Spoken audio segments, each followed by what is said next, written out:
Hi guys, my name is BEE2, singer, music producer, and most importantly, Tumbi specialist.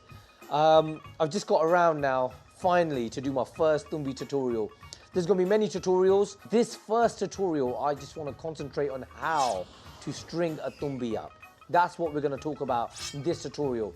And thank you for all your messages over the years for myself to do these tutorials. I haven't got around to it, I know, I'm so sorry, but now we're finally here. So let's start. First of all, let's look at the components which make a Tumbi. We have the bass. This is where the majority of the sound is going to resonate from. We have the stem. We have the tuning peg. We have a bridge, this little thing here. And most importantly, we have the string. So let's put the bass, first of all, onto the stem. Then we're going to have the peg that is going to go on the opposite end. Now, I'm going to refer to this as if you're a right-hand player. So as in you're going to be plucking with your right hand and the tuning is going to be with your left hand.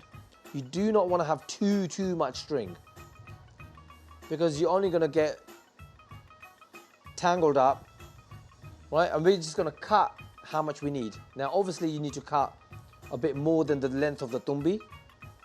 Right, so look how far I'm going to cut the string. It's not that much, so I'm going to cut the string more or less 1.5 lengths off the actual Tumbi. I'll put it around my finger, pinch it just there, and twist. Now normally people will just put that on the bass end, and that is it. But what will happen, what I've learned over the years, slowly this will start unwinding. And when it starts unwinding, the string will just open up. Right, so what I do to lock it in place, what I do is make a loop. I go back through the string. So then I will put it over this part and wham.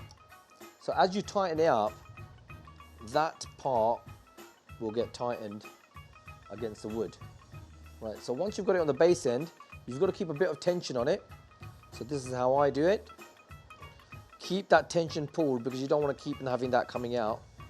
On the tuning peg, you'll always notice most of them have one hole that is wider than the other. So you want to go through the wider hole, come out through the narrow hole.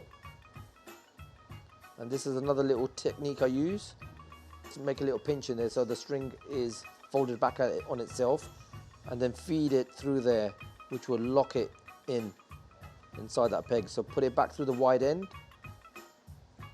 There you have it. So now this is very important. This part is very important. As I said, we are basing this tutorial on a right hand side player. So if you're a right hand side player, the tuner side is going to be your left hand side. So you spin it anti-clockwise.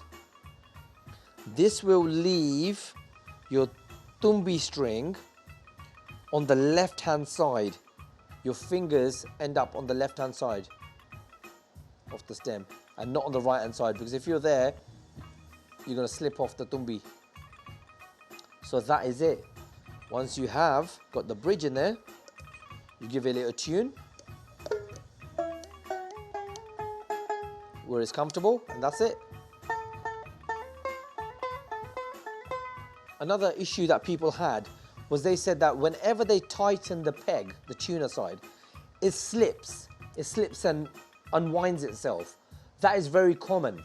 So if it has worn out and it gets shiny there and it gets shiny inside, slipping like that, the trick is this. You put a little bit of spit on it. You wet it a little bit with your spit and you stick it back in, and that will tighten it up. So when you're tuning the Tumbi, always strum, so you don't end up over tightening it and breaking the string. So you always strum while you're tuning. So there you have it, guys. That's how you string a Tumbi. Now don't forget to subscribe. More comments and more feedback you give me, that is what I will do my tutorials on. Thank you very much, guys. I hope you enjoyed that.